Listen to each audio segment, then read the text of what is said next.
North Bihar पूरा flood है, 6 महीने पानी रहता है, और साउथ बिहार बिल्कुल सूखा हुआ है। ये नेचुरल फिनोमेना है। लेकिन साथ ये कह रहे हैं कि आपका एक ड्रीम प्रोजेक्ट है कि रिवर इंटरलिंकिंग करके ग्राउंड वाटर रिचार्ज किया जाए, कैनाल नेटवर्क में डाला जाए, ताकि किसानों को राहत मिले, पानी का लेवल ठीक हो, ग्राउंड वाटर लेवल इंक्रीज हो। साथ आप ये भी कह रहे हैं कि इस तरफ किसी का ध्यान नहीं गया। तो हमारा सवाल आपसे ये है कि पिछले 15 सालों से राज्य की में एनडीए की सरकार, और केंद्र 10 सालों से केंद्र में एनडीए की सरकार है, तो कहाँ पे प्रॉब्लम हुई? ये पहले भी किया जा सकता था, तो क्या?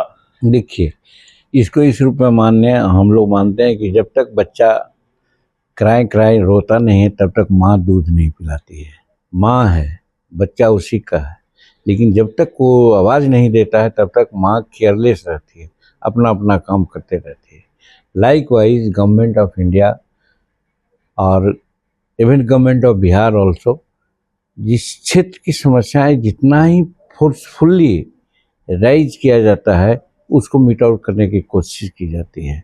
मेरी समझ से दुर्भाग्यवश ये बातें फोर्सफुली नहीं उठाई गई, और मैं समझता हूँ कि चूँकि बिहार फाइनेंशियली वीक स्टेट है, until unless government of India से पूर्ण सहयोग नहीं मिलेगा तब तक ये बातें नहीं हो सकती है। पहले तो 90 और 10 का रेशियो था, अभी तो 60 और 40 का रेशियो है।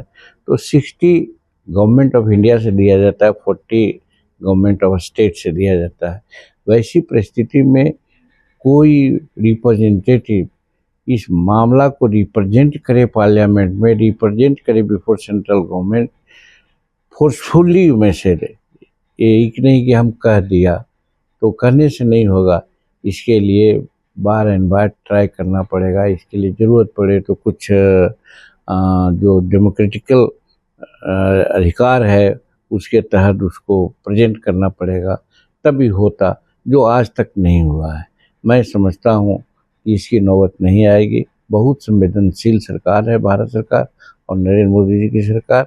हम समझते हैं कि मात्र ध्यान देने से ही इन सब प्रॉब्लम का सोल्यूशन हो सकता है। साथ में ये भी एक सच्चाई है कि विद इन दलित्स ये कम्युनिटी हाईली मार्जिनलाइज्ड है।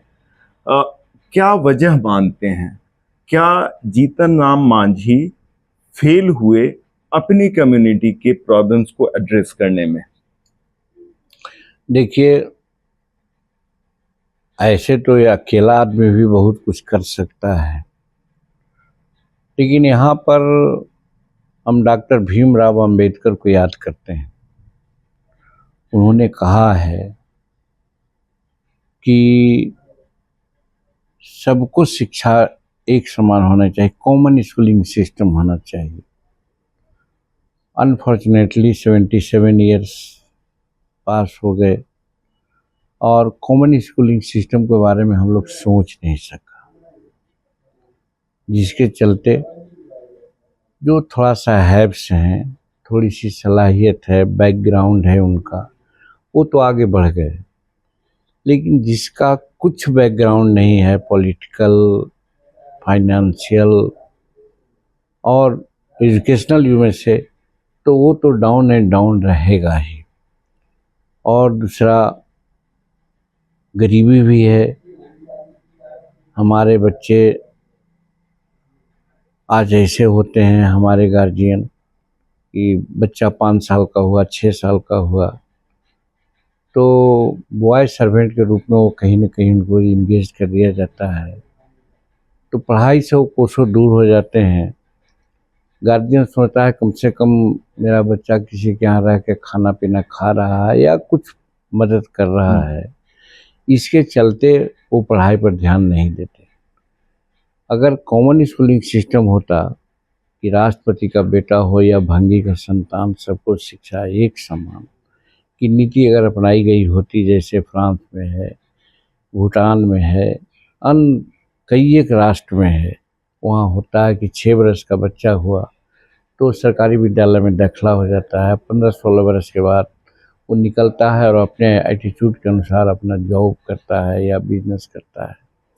वो अगर यहाँ होता तो जिस मुसहर कम्युनिटी, भुइयाँ कम्युनिटी की बात कर रहे हैं, उसकी दशा यहाँ नहीं होती।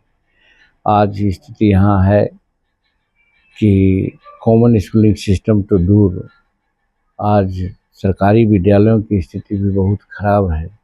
उस पर ध्यान लोग नहीं देते, इसलिए कि जो समझदार लोग हैं, पढ़े लिखे लोग हैं, जिनके पास कुछ सलाहियत है, वो सरकारी विद्यालय के बारे में सोचते नहीं हैं कि उसका डेवलपमेंट हो। इसलिए कि वो तो अपने बच्चा को प्राइवेट स्कूल में पढ़ाते हैं। इवन जो टीचर पढ़ाता है सरकारी विद्यालय में, वो भी अपने बच्चों को प्राइवेट में पढ़ाता है। तो फिर यही सोचा जा सकता है कि सरकारी विद्यालय की स्थिति क्या है।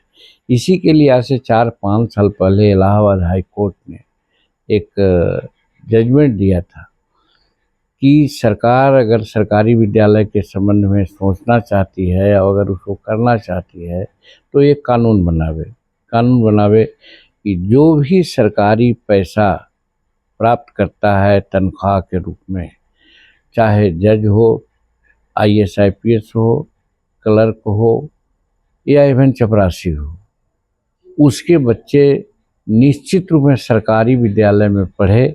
ये सरकार कानून बनावे, तब फिर जो जज हो, कलेक्टर हो और बड़े बड़े लोग हैं, सरकारी विद्यालय के बारे में सोचेंगे कि भाई उसकी स्थिति ठीक हो, हमारे बच्चे भी तो पढ़ रहे हैं वहाँ पर, तो निश्चित सुधार ठीक हो सकती है स्थिति। और वहाँ पर फिर जो हमारे बच्चे जो मिसर भैया की बात करते हैं, वो भी उसमें बेनिफिटेड हो जाएंगे। लेकिन आज एकदम वो अलग है समाज से। आप मेंशन कर सकते हैं कि आपके सामने बोलने वाला जीतन मांझी है, उसके साथ भी यही स्थिति हुई है। पढ़ने के समय में मुझे पढ़ने का मौका नहीं दिया गया। बताया जाता था, मेरे पिताजी को कहा जाता था कि तुम बेटा को पढ़ा के कलेक्टर बनाओगे। लाचारी होती थी, नहीं पढ़ पाते थे। बॉय सर्वेंट के रूप में काम करना पड़ता था, खाने में दिक्कत होती थी। स्कूल भी कभी जाते थे तो बेगारी के रूप में ही इधर उधर डिस्टर्ब होना पड़ता था। बट मेरे पिताजी का डिटर्मिनेशन था कि हम अपना बेटा को पढ़ावेंगे चाहे जो भी हो। बहुत हार्डशिप उन्होंने सहा और किसी तरह से फिर हमारे दिमाग में भी बात बनी थी कि हमको पढ़ना चाहिए। तो फिर हाई स्कूल के एजुकेशन से थोड़ा सा हम आगे बढ़े पढ़ने लिखने के दृष्टिकोण से। कॉलेज में आए तो हम अच्छी स्टडी की, तो इस तरह से हम पढ़ सके। सबके साथ ये बातें नहीं हो सकती, डिटर्मिनेशन भी नहीं हो सकता है और लालच भी, टेम्पटेशन भी है कि हम बच्चा को जो बैठ के खिलावेंगे पढ़ावेंगे, उसे अच्छा है कि वो 5 रुपये महीना या 50 रुपये महीना कमाए, कम से कम दोनों शाम दूसरे के यहाँ खाना खा लेगा, वो हमारा बोझ हल्का करेगा। ये एक इकोनॉमिकल ट्रेजेडी है जो आज हमारे सामने है और इस चीज़ को किए बिना हम समझते हैं कि हमारे लोग, एक आदमी कोई कह दे कि तुम पढ़ लिखो पढ़ाओ, उससे तो हो ही रही है, गवर्नमेंट लोग कर रहे हैं, हम लोग भी करते हैं। और ये बात सही है कि बहुत क्रोकोडाइल टीयर्स तो हम नहीं करते हैं, उसका स्पीड के रूप में आज हमारे कहाँ एजुकेशन सिस्टम है कि जहाँ जोड़ सकते हैं कि जब 80% लिटरेसी रेट है एज ए होल, बिहार में भी लगभग वही है। But so far scheduled caste is concerned, there literacy rate is 30%। और among scheduled caste you can divide caste wise, Bhuiya, Musahar, Dom, Mehtar, Rajwar, Bhogta, ये सब, तो there literacy rate is below 15। Below 15, हाँ 15। और you can get it as a surprise so far Bhuiya Musar is concerned, their literacy rate is 7%. Today this is the picture. So it will only be possible when common schooling system is introduced। और राष्ट्रपति का बेटा हो या भंगी का संतान, सबको शिक्षा एक समान, equal opportunity should be provided to these people so that they can get their wards educated. Neither वर्तमान जो प्रेजेंट सिचुएशन है can prevail years to years together. We have past 76-77 years.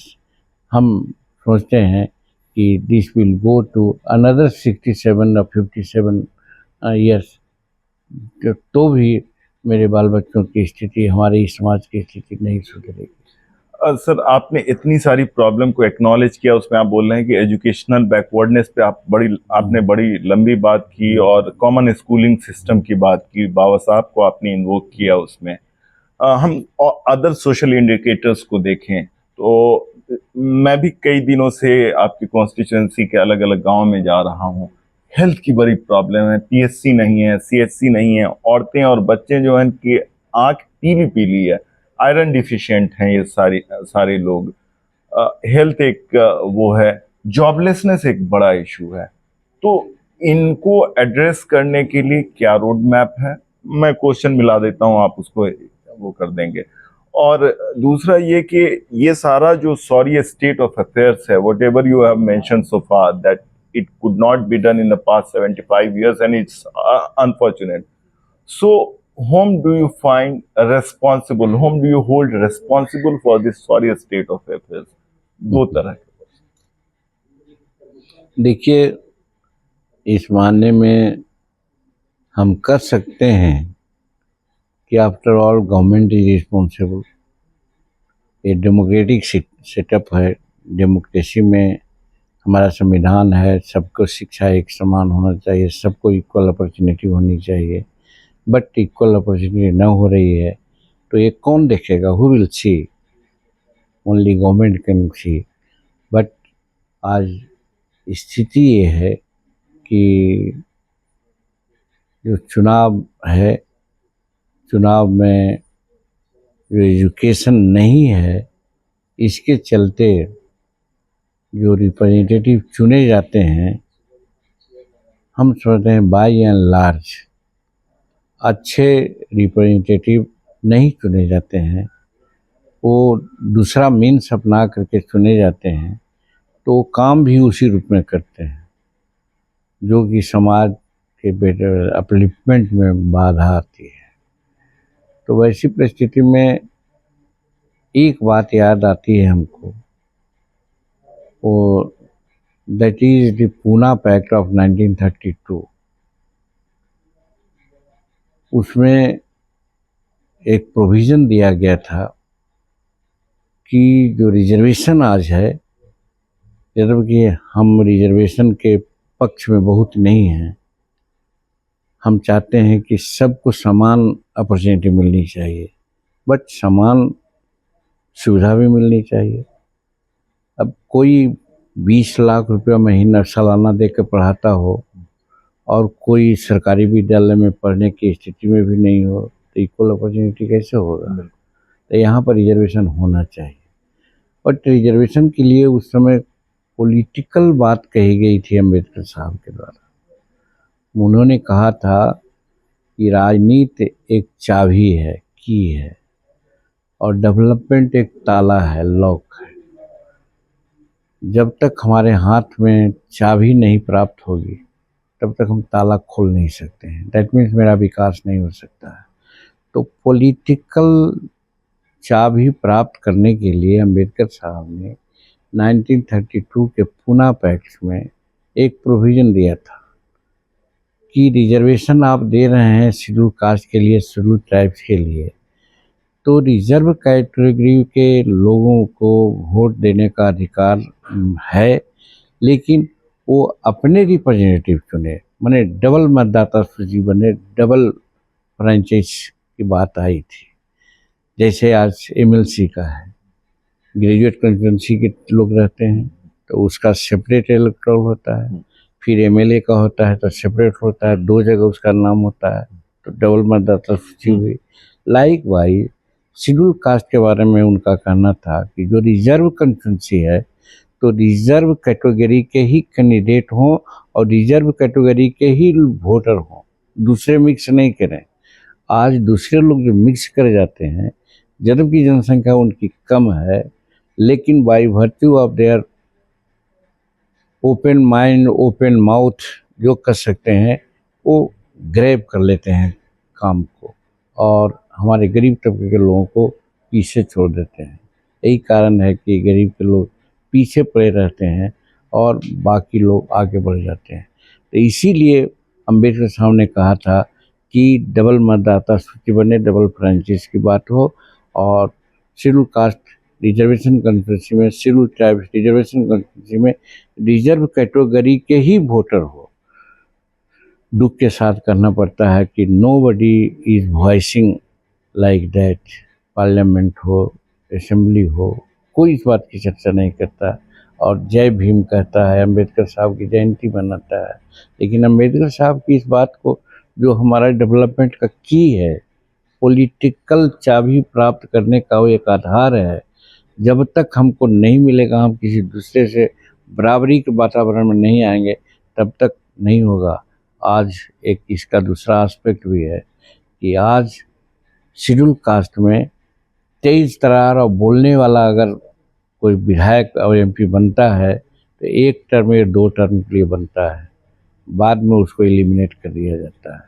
इत्तेफाक है कि हम लोग ऐसा आदमी कभी हाइड एंड सीक करते करते 8 बार विधानसभा में आए हैं। नहीं तो अगर जिस तरह से आज हम बोल रहे हैं, अगर हम पहले बोले होते तो हम कहीं मुकदमा में फंसे हुए रहते, नहीं तो दुनिया से चले जाते, और नहीं तो फिर ऐसे हो जाते कि हम कुछ नहीं कर सकते थे। तो यही चीज़ को, इसी चीज़ को अम्बेडकर साहब ने जज किया था और मांगा था, बट उस समय उनको बाध्य कर दिया गया। महात्मा गांधी जी चले गए उपवास पर और बताया गया कि मैं अम्बेडकर, ये महात्मा जी अगर इनका जान चली गई तो समूचे देश का शेड्यूल कास्ट को लोग आग लगा देगा, मार देगा, ये सब कर देगा, इसलिए तुम पुनः पैक्ट पर दस्तखत करो। और अंत में पुनः पैक्ट पर दस्तखत उन्होंने किया और अपने ऑटोबायोग्राफी में लिखा है कि जब हम पुनः पैक्ट पर दस्तखत कर रहे थे तो मेरे आँख से आंसू चल रहे थे। वही आंसू का फल आज है कि हमारे शेड्यूल कास्ट के कोई भी लोग हो, अच्छी से अच्छी बातें हैं। पार्लियामेंट में हमारे 84 एमएलए एमपीज हैं, बट कॉमन स्कूलिंग सिस्टम की बात नहीं करता, डबल मतदाता सूची की बात नहीं करता, हायर जुडिशरी है उसमें रिजर्वेशन की बात नहीं करता। तो इस प्रकार से हमको पीछे किया जा रहा है। तो जब तक अम्बेडकर साहब की बात को हम नहीं इम्प्लीमेंट करेंगे, इसके लिए जागना पड़ेगा, एजुकेशनली हमको बोल्ड होना पड़ेगा, माइंड सेटअप को मजबूत करना पड़ेगा। आज है हम लोग बटे हुए हैं। और वहाँ तो उन्होंने कहा था, अम्बेडकर साहब ने 1956 में उन्होंने बौद्ध धर्म को अपनाया था। भाई सो इसलिए कि जिस धर्म में वो जन्मे थे, कहे थे कि उस धर्म में हम जन्म लिया है तो हमारा बस नहीं था। माता पिता कोई धर्म में थे, हम जन्म लिया, लेकिन उस धर्म में नहीं मरेंगे हम।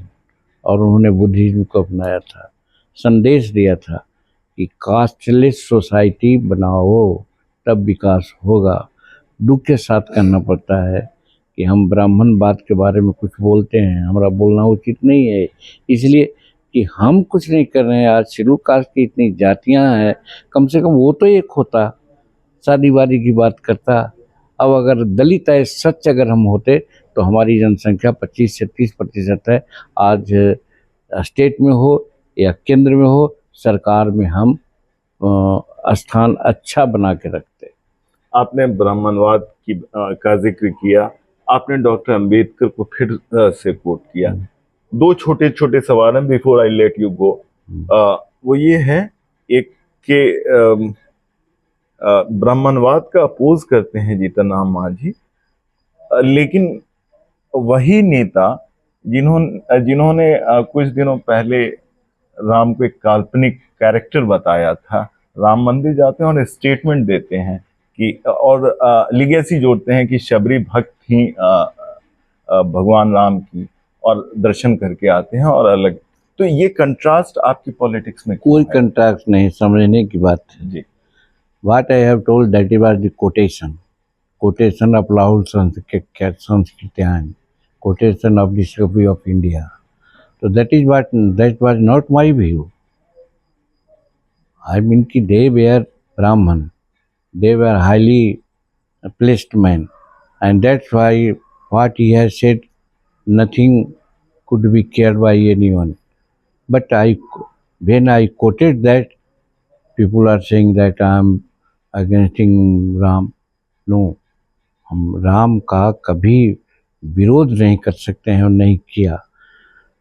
राम के बहाने आज हम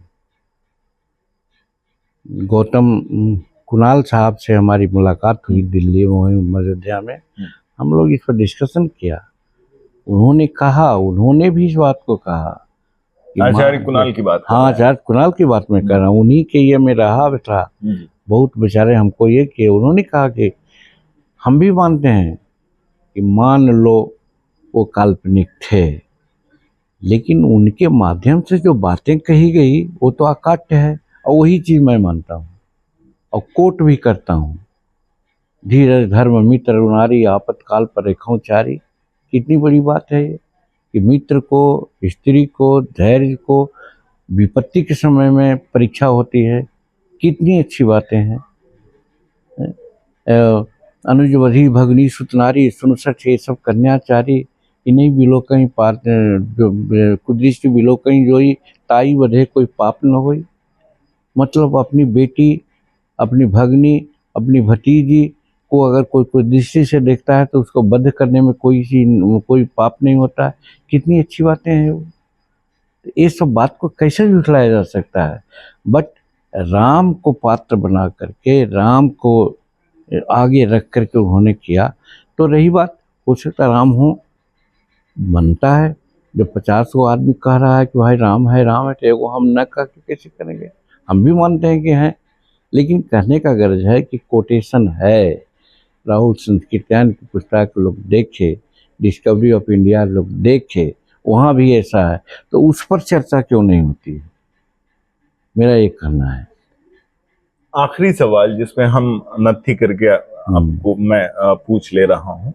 आपने इक्वालिटी की बात की, फ्रेटर्निटी की बात की, डॉक्टर अम्बेडकर को कोट किया, लेकिन ये इक्वालिटी, ये फ्रेटर्निटी जिसकी बात आप कर रहे हैं, ये संविधान अधिकार देता है इसका।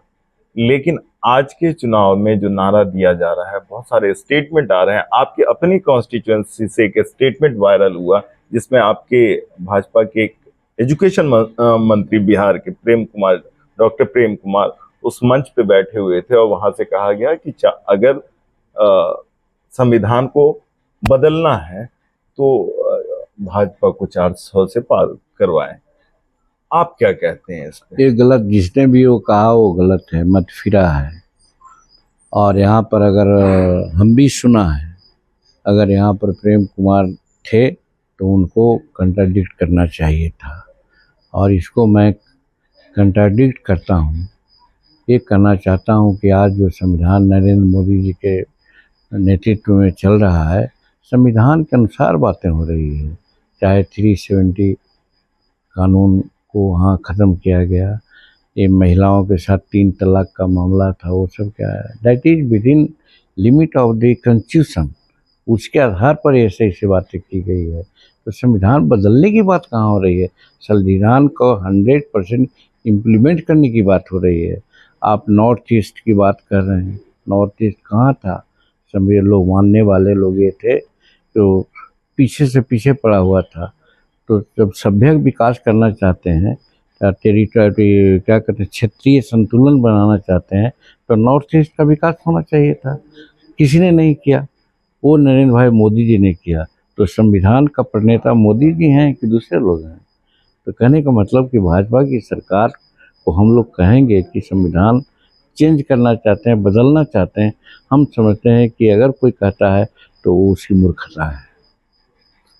आखिरी बात जहाँ पे हम खत्म कर रहे हैं, आपने अपने हार्डशिप का जिक्र किया। आपने इस कम्युनिटी से होते हुए क्या क्या फेस करना पड़ रहा है, और वो आज भी वो कम्युनिटी वही फेस कर रही है। बहुत कुछ इतने सालों में बदला नहीं है, बहुत बदतर हालत में है और बहुत वक्त लगेगा इसको मुख्य धारा से जोड़ने की जो बात की जा रही है उतना आसान है नहीं, जिस कंडीशन में अभी वो हैं। तो क्या आप पे ये आरोप लगता है, जो आपके लोग बोलते हैं, कि जीतन राम मांझी हमारे समाज से तो निकले, हमारे नाम पे, हमारे रिप्रेजेंटेशन के नाम पे उन्होंने राजनीतिक सफर शुरू किया, लेकिन हमको पीछे छोड़ दिया, भूल गए और वो अपने मतलब परिवार की राजनीति के विकास में लग गए? मैं समझता हूँ कि एक जर्नलिस्ट के रूप में ये आपकी बातें हो सकती है, लोग की बात ऐसी नहीं है। अच्छा। लोग बिहार में जानता है कि शेड्यूल कास्ट के लिए, हित के लिए अगर कोई बोल रहा है तो जीतन मांझी बोल रहा है। बाकी तो सब छिपे हुए हैं कि कहीं हमको टिकट न कट जाए, हमको मंत्री पद न फंस जाए। तो ये आपकी बात हो सकती है। आम जन की बात यही है कि जीतन मांझी हर बात में, जब नीतीश कुमार का आदमी उसके कैबिनेट में रह के आदमी उनको सामने कर सकता है कि साहब आप ये गलत कर रहे हैं। हमने क्या कहा था? हमने यही कहा था कि आप जनसंख्या बढ़ाने की बात कही कि शेड्यूल कास्ट की जनसंख्या 20% है, अच्छी बात है। आप 20% आरक्षण देने की बात की है, तो अम्बेडकर साहब ने तो कहा था कि आरक्षण 10 वर्ष के बाद समीक्षा करनी चाहिए। आप बड़े भाई छोटे भाई दोनों मिलकर 33 वर्ष राज किया, 3 बार समीक्षा होनी चाहिए। कितना बार आपने समीक्षा किया? और नहीं समीक्षा किया तो रिजल्ट क्या है कि आज हमको कम से कम 16% आरक्षण होना चाहिए था। 20% आप बढ़ जाता, लेकिन हमारा आरक्षण एज ए होल 7% है, 7% है। और जहाँ तक प्रमोशन में आरक्षण का सवाल है, 1971 से आरक्षण रोस्टर नियम लागू है। अब तक के 16% हो जाना चाहिए था प्रमोशन में आरक्षण, लेकिन वो कितना है? 3.7। इसी पर तो नीतीश कुमार के हम पर बात है। तो ये शेड्यूल कास्ट के हित की बात है कि अहित की बात है? कोई आज उठाया? वहाँ पर तो था, हम लोग 38 विधायक हैं शेड्यूल कास्ट के मर्गे में, किसी ने भी हमको सेकंड नहीं किया। तो इल्ज़ाम कैसे हम पर लग रहा है? आप लोग बोल रहे हैं, ये आप लोगों की बात है। यहाँ तो सब लोग कह रहा है, डर से कहता है, क्या करें, वो तो बोल लेते हैं भाई, हम लोग बोलेंगे तो हम पर वो जात वोट नहीं देगा, वो जात वोट नहीं देगा, ये करेगा। यही तो अम्बेडकर साहब ने कहा था कि अगर डबल मतदाता सूची बनती तब इस प्रकार का झगड़ा नहीं होता। आज हमारा शेड्यूल कास्ट वोकल होकर के बात करता, उसका विकास होता। आज हमारा विकास न होने के पीछे यही है कि हम डरते हैं, डर कर करके हम अच्छी बात, हमारे हित की बात भी है समाज की, हम नहीं कह पाते हैं, ताकि हमको दूसरे समाज का वोट से वंचित न होना पड़े। तो ये थे Jitan Ram Manjhi. You heard him and he tried to answer all the questions in a way he is known for. अपनी बेबाकी से अपनी राय रखने के लिए जाने जाते हैं। आपको ये वीडियो कैसी लगी हमें कमेंट बॉक्स में ज़रूर बताएं। शुक्रिया।